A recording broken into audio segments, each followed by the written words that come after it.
Isang mapagpalang gabi po sa bawat isa sa atin at muling welcome po sa ating quiet time. Para po sa pagbubulay-bulay ng kanyang salita ay basahin po natin ang Mateo chapter 2 verse 11. Pagpasok sa bahay, nakita nila ang bata sa piling ni Maria na kanyang ina. Nagpatira pa sila at sinamba ang bata. Inihandog din nila sa kanya ang mga dala nilang ginto, insenso at mira. Gaano po tayo kagalak na sumasamba sa ating Panginoon? Gaano tayo ka-excited na pumunta sa church para sumamba? Ang iglesia ay ang tao. Tayo ang iglesia. Sapagkat ang struktura ay ito ay building lamang, no? Na kung saan dako na pagdadausan ng ating paglilingkod, ng ating pananambahan. Subalit narito yung konteksto na pagpasok sa bahay. Tayo ay lumapit, tayo ay pumasok sa ating sa kabanal-banalan ng ating Panginoon, na ang Diyos ay hari. Ang Diyos ay hari na kung saan sa kabila nito ay nakita ng mga pantas ang ina na si Maria. Kaya ang ginawa nila? Sila ay nagpakumbaba, sila ay nagpatira pa, sumamba sa bata. Ibig sabihin, mga kapatid, kung tayo ay pupunta sa church, wala tayong ibang purpose kundi ang sambahin ng ating Panginoon.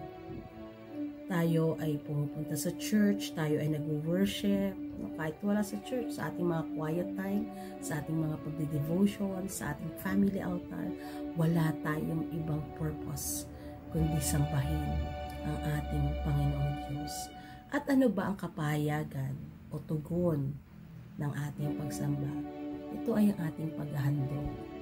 Paghahandog ng ating mga tinatangkilik, paghahandog ng ating kalakasan, paghahandog ng ating panahon, paghahandog kung anong meron tayo para sa kalwalhatian ng ating Panginoon.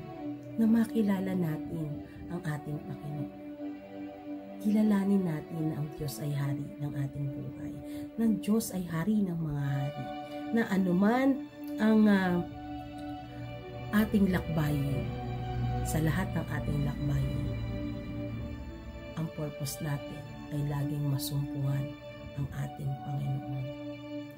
Sa bawat araw ng ating buhay, nararanasan ba natin na ang Diyos ay sumasa atin, kasama natin ang Diyos? Yan ang kaya nating ideklara. Kaya sa maikli o mahabang lakbayin, mahirap o madaling lakbayin, masaya o malungkot na lakbayin, laging maging desire ng puso natin ay masumpungan ang kalwalhatian ng ating Panginoon. Nang sa gayon, mga kapatid, tayo ay sumamba sa ating Panginoon. Hanapin natin ang kanyang kabanalan, hanapin natin ang kanyang kalwalhatian. Unahin natin ang Panginoon sa ating mga buhay at maghandog tayo ng dakilang handog na kung saan ito ay magbigay ng mataas na pagpupuri sa ating Panginoon. Maghandog tayo ng may kagalakan, maghandog tayo ng may kapakumbabaan, maghandog tayo na walang itinataas kundi ang Panginoon. Sapagkat sa ganito na ating expressions ay ipinapahayag natin na tayo ay mga saksi ng ating Panginoon na ang Diyos ay buhay, ang Diyos ay dakila, ang Diyos ang liwanag ng sanlibutan. Diba? Kaya sa bawat araw ng ating buhay, lagi tayong magkaroon ng panahon, laging kasama sa ating schedule na masamba o sambahin ang ating Panginoon sa iba't ibang pamamaraan na walang ibang maluluwalhati kundi ang kanyang dakilang pangalan. Kaya mga kapatid, pumasok tayo sa kadakilaan ng Diyos at mahayag sa atin, makita natin ang napakadakilang liwanag ng ating Panginoon. Nang sa gayon, magpakumbaba tayo, sambahin natin ang ating Panginoon at maghandog sa buhay na ito na meron tayo. Maghandog tayo sa Panginoon ng buong puso at buong buhay. Tayo manalangin. Dakilang Diyos, purihin ka. Gayon din, patawarin kami sa aming mga pagkukulang na minsan nagkakamali kami ng purpose sa aming paglapit sa iyo. Hindi malinis ang aming intensyon na masamba ka.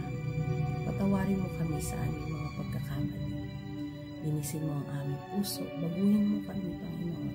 Gawin mo kami mapagpakumbaba at walang kinikilalang Diyos sa aming mga buhay kundi ikaw lamang. O Diyos, pasaganain kami ng iyong biyaya at pagpapala at lagi naming alalahanin na ikaw ang Diyos na unang nagbigay sa amin.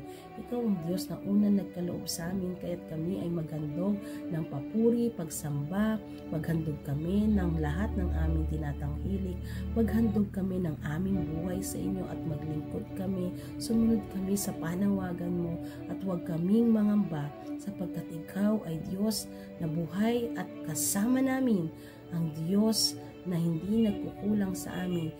Ikaw ang Diyos na kasama namin, ang Emmanuel. God is with us. Thank you po, Panginoon, sapagkat may ganitong pagkakataon na kami ay makapagbulay-bulay. Kaya't sila na mga patuloy na humihiling ng kagalingan, kalakasan, provisions, sila, Panginoon, na naghahanap ng trabaho, umaasa sa inyong biyaya at gayon din ay sila nangailangan ng kaayusan sa relasyon, Panginoon. Ngayon pa lang dinideclare ko na po sa aming panalangin ang pag-asa at katiyakan na ikaw ang tutugon sa kanilang mga panalangin. Ikaw ang Diyos na magkakalob ng kagalingan, kalakasan, pagkakalob ng pangailangan ayon sa inyong plano at gagawin mo pagpapala ang lahat. Aayusin mo at pagbibigkisin mo, O Diyos, ng inyong pag-ibig ang bawat tahanan, ang bawat relasyon, ang lahat ng nangangailangan ng inyong pagkalinga, pagmamahal at proteksyon.